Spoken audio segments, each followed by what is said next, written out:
Bom dia, pessoal. Tudo bem? Então a gente segue aqui com as nossas aulas de atualidades. Lembrando sempre, né, isso é importante, eu vou ser sempre repetitivo a respeito dessa questão. Todo finalzinho da aula, né, lá no link de vocês, sempre vai ter um questionário com 1 a 3 perguntas. Hoje eu coloquei 2 perguntas lá, tá? Que vocês precisam enviar as respostas para o meu e-mail, que vocês já têm, mas ele também está lá no link da aula de atualidades, tá? O marcelo.marcondes@outlook.com. E aquilo que a gente combinou, né? Vocês assistem a aula a partir de sexta-feira, então vocês têm uma semana, né? Até a outra quinta-feira, até as 23h59, para me enviar as suas respostas. Lembrando sempre que são questionamentos pessoais, então não tem certo ou errado, né? Tem a sua opinião e a minha opinião, tá? Então, mandou, você está garantindo a sua participação na nota de inglês, tá? Na nota Domus, como a gente já fez no terceiro bimestre. A partir do momento que atualidades não tem prova, uma maneira de fazer a matéria, né, acabar sendo validada, né, através dessa participação. Tá? Então, participou, me enviou o questionário, você está garantindo a sua nota Domus em inglês para o quarto bimestre. Tudo bem? Dito isso, o assunto de hoje é um assunto bastante pertinente, bastante importante, que acabou vindo à tona de uma maneira, né, mais contundente, por conta da pandemia, que é a questão da alimentação nas escolas. Tá? Então eu vou, antes inclusive de entrar no assunto, contar um pouquinho da minha experiência enquanto aluno, quando eu era moleque, né? Até o 8º ano, que hoje equivale ao 9º ano, eu estudei em escola pública. Na época que eu era jovem, né, que eu era moleque, as escolas públicas eram excelentes, né? Havia pouquíssimas escolas particulares, né? Aqui em Pinda não, né? Agora eu estou em Ubatuba. Mas em Pinda, no caso, onde eu passei a minha infância, a minha adolescência, se eu não estiver enganado, tinha um colégio só, particular, tá? E para ser bastante honesto, ia para o colégio particular aquele cara que acabava bombando na escola pública, né? Então a gente sabe que a conotação hoje é completamente diferente, as escolas públicas infelizmente decaíram demais, hoje as escolas boas, se a gente quer um ensino bacana, a gente tem que ir para as escolas particulares, a realidade é outra. Mas, né, retomando aí quando eu era moleque, eu quero contar para vocês a minha experiência em relação ao alimento na escola. Então, na época que eu fiz de quinta, né, ao 8º, hoje de sexta ao 9º, eu fiz no colégio, na escola Ione César, que é até aí perto de vocês, eu acho que muitos de vocês devem conhecer. Logo que o colégio abriu, ela era uma escola modelo, né, uma escola excelente na época. E a gente fazia o horário vespertino, os pequenininhos tinham o horário da manhã e da tarde, e a gente fazia vespertino. Vespertino era tipo, a gente acho que entrava umas 5h30 e saía umas 9h30, para não sair muito tarde, né, não caracterizar a aula noturna, porque a gente não podia. E então eu tomava meu café da manhã, eu almoçava, eu tomava meu café da tarde, eu sempre fui aquele cara, né? Eu sempre gostei de comer, então eu beliscava o dia inteiro, aquela coisa. Enfim, eu ia alimentado para o colégio. Nós tínhamos 2 aulas, porque começava às 5h30, a gente tinha um intervalo de meia hora, e depois a gente tinha as 3 últimas aulas. Eu ia alimentado para a escola, né? Bem nutrido. Vou ser muito honesto com vocês, dava o horário do intervalo, que equivalia, no caso, ao horário do jantar, gente, eu ia para a fila da comida com fome. E isso porque eu tinha me alimentado durante o dia normalmente, né? E eu me recordo que durante os dias da semana, tinha um dia da semana, até por uma questão mesmo de ordem nutricional, que tinha peixe. E lógico, né, a única maneira que podia ter peixe naquela época, eu acho que até hoje não deve ser muito diferente disso, porque ele é muito perecível, ele estraga muito rápido, era sardinha em lata. Então fazia maionese, ou fazia uma macarronada com molho de sardinha, e eu não gosto, né? Hoje, inclusive, eu nem posso, né? Eu tenho uma alergia grave a respeito aí de peixes e frutos do mar. Mas naquela época eu não tinha, eu acabei desenvolvendo essa alergia com o passar dos anos aí, mas eu não gostava, né? Eu nunca gostei de peixe. E então eu não comia, né? Mas graças a Deus eu tinha condições de levar um dinheirinho, então naquele dia eu ia na cantina, que era uma cantina bem pequenininha que o colégio tinha, E eu comprava uma esfirra tal, longe de ser o jantar, a comida, porque não dá para comparar uma esfirra, uma fatia de pizza, uma coxinha, o que quer que seja, com o fato de você jantar, de você comer, né? O alimento ali, a refeição é muito mais completo e, enfim, mata muito mais a sua fome, né?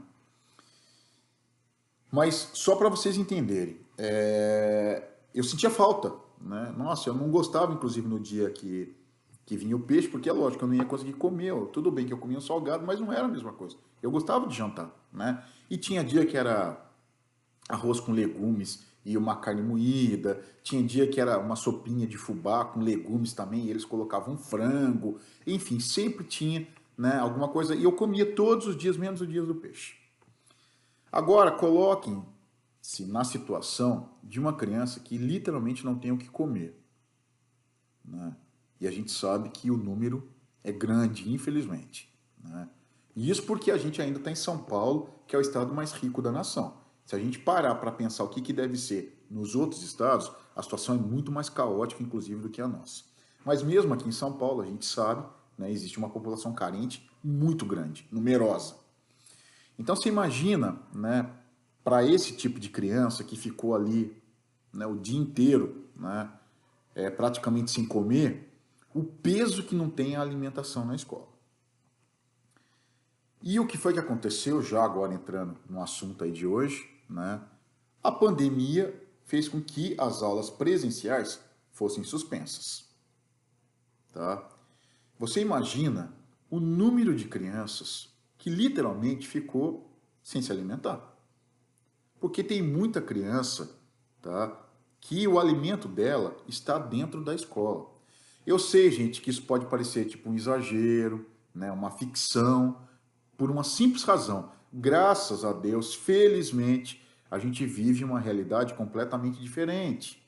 Né? A nossa realidade, felizmente, é muito distante de uma situação assim. Tá? Mas existem famílias que não têm o que comer. Tá?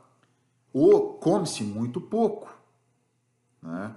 Então, dependendo do que se come, né, não se tem os nutrientes que a gente precisa ter, né? Olha o preço que está a carne, né? E eu não preciso falar muito de carne, não.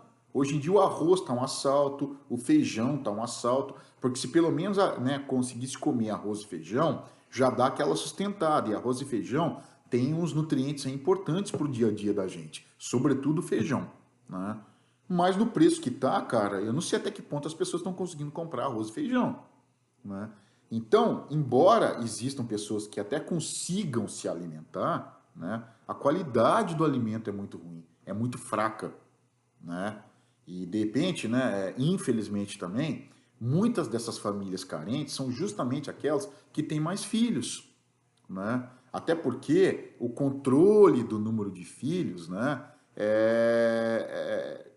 despende dinheiro, né? Um anticoncepcional, né? Ou uma cirurgia, enfim, seja a opção que o casal faça ali, né? A mais barata é o anticoncepcional, né? Mas, cara, custa dinheiro, né? Para uma família que não tem o que comer, cara, anticoncepcional não faz parte da lista, né, de despesas. Então, são justamente as famílias que têm mais filhos. Isso aí complica ainda mais a situação. Então, realmente a situação, né, a gente pensa na escola no sentido ali do aprender, né, de fazer prova e de passar de ano e tudo mais, né? Só que para essas famílias, para essas crianças, o fato da pandemia, né, fazendo com que as aulas presenciais fossem suspensas, teve uma carga de sofrimento, né, de dureza de vida mesmo, muito maior, né? Eu não, até porque não dá para acompanhar, eu acompanhei, não acompanhei, mas eu vi 3 cidades lidando com a situação. Eu vi Pinda, eu vi Jacareí, porque eu gosto de assistir o jornal da TV Vanguarda, e a cidade de São Paulo. Tá? Por exemplo, né, o governo, não estou aqui para fazer propaganda de nada nem de ninguém, que eu preciso citar porque foi o que aconteceu. Tá? Eu não quero ficar esbarrando aqui na questão política. O governador do estado de São Paulo, ele liberou R$ 55 por criança. Tá? Aí muita gente criticou, porque o que eu vou fazer com R$ 55? Concordo, R$ 55 é um valor assim irrisório. Só que a gente tem que parar e para pensar para a família que não tem renda nenhuma, né? Você imagina você com 2, 3 filhos dentro de casa, tá? Sem renda nenhuma, os seus filhos acordando com fome, mãe, pai, eu tô querendo comer alguma coisa, você não tem dinheiro nenhum. Aí, de repente, né, você tem os 2 filhos matriculados em escola pública no estado de São Paulo, aí por cada filho você foi lá e recebeu R$ 55, tá? Tudo bem, gente, não é nada, não é nada. Mas imagina uma família com 2 crianças recebendo R$ 110, é aquilo que eu falo, né? Pra gente que tem um padrão de vida diferente, se olha para aqueles 55, R$ 110, nossa, que miséria. E eu reafirmo, é uma miséria mesmo. Só que a gente precisa analisar por quem está precisando daquilo e que não tem nada. Entre não ter nada e ter R$ 110, cara, os R$ 110 passa a valer muita coisa, sabe? É um pão, sabe? É um arroz, é um feijão, é alguma coisa. Um fubá que é mais barato, um legume mais barato, que eu consigo comprar, preparar e colocar na mesa para os meus filhos comerem. Né? Então, é lógico, eu não sei até que ponto todas, né, as prefeituras se mobilizaram, né? Eu espero que tenham se mobilizado, porque afinal de contas eles estão lá para cuidar da população, né? Eles não estão lá de graça e também não estão fazendo favor para nada nem para ninguém, até porque são com os nossos impostos que eles se mantêm.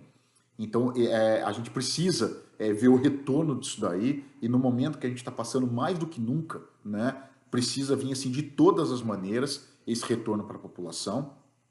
Em Pinda também entregaram cesta básica, em Jacareí também a mesma coisa, entregaram também cesta básica, né, que eu acho até mais bacana, porque uma cesta básica ela vale até mais do que os R$ 55 que foi dado lá na cidade de São Paulo, né? E então, isso, né, da questão da alimentação, né, nesse momento de pandemia, né, foi uma questão muito, foi mais um fator complicador para as famílias de baixa renda, tá? Então eu vou encerrar a nossa aula de hoje, né? A pauta, o assunto é esse. Eu gostaria que vocês dessem uma pensada a respeito aí, né? E aí eu vou abrir o link aqui para mim. Eu fiz 2 perguntas para vocês, bem simples, bem óbvias, né? E a gente precisa ter uma opinião formada a respeito dessas 2 perguntas que eu fiz para vocês. Eu estou abrindo o meu link aqui. Então, as 2 perguntas que eu fiz para vocês são as seguintes. Qual a importância da alimentação para os alunos das escolas públicas no Brasil? Né? Quando eu falo escola pública, porque em escola particular não tem merenda. Tá? Eu falo de escola pública porque muitas vezes o aluno está indo lá, mais do que para estudar, ele está indo lá para comer. Tá? A gente tem que ser bastante realista num país pobre feito o Brasil. E a segunda questão, qual foi o impacto sofrido pelas famílias por conta da Covid-19, já que as aulas foram, já que as aulas presenciais foram suspensas, né? Então, além da questão educacional em si, porque aí também a gente vai esbarrar, que são pessoas com mais dificuldade, muitas não têm acesso, né, a computador, a celular, né? Algumas famílias, inclusive, estavam recebendo chip porque elas não tinham, elas colocavam crédito, como é que elas vão ficar usando os créditos para ficar assistindo vídeo, coisas mais demoradas? O crédito acaba em questão de minutos, né? Até chip foi dado para as famílias de baixa renda, né? Para que os filhos pudessem acompanhar algumas aulas. Então, se você parar para analisar, são N fatores complicadores, né? O quão difícil não ficou a vida para essas pessoas. Mas no caso aqui, a pauta nossa é a questão da alimentação, tá bom? Repetindo, vocês têm até a quinta-feira da semana que vem para me entregar, que vai ser dia 12 de novembro, até as 23h59. Tudo bem? Repito, não tem certo, não tem errado, porque é a sua opinião, a minha opinião, a opinião do João, a opinião da Maria. Então, respondeu, me enviou, você está garantindo, né, a sua nota Domus aí para inglês, como a gente já fez no terceiro bimestre. Tá bom? Um grande abraço a todos aí. Deem uma lida, eu também coloquei 2 links para vocês aí, links curtos de palavreado bem simples, né, rapidinho de ler, para ajudar vocês aí a formularem a sua opinião, tá? E eu fico então no aguardo, repito, é opcional, tá? das respostas a esse questionário que eu fiz para vocês, tá bom? Então, pessoal, um grande abraço para vocês, muito obrigado mais uma vez e até a próxima. Valeu, gente. Tchau, tchau.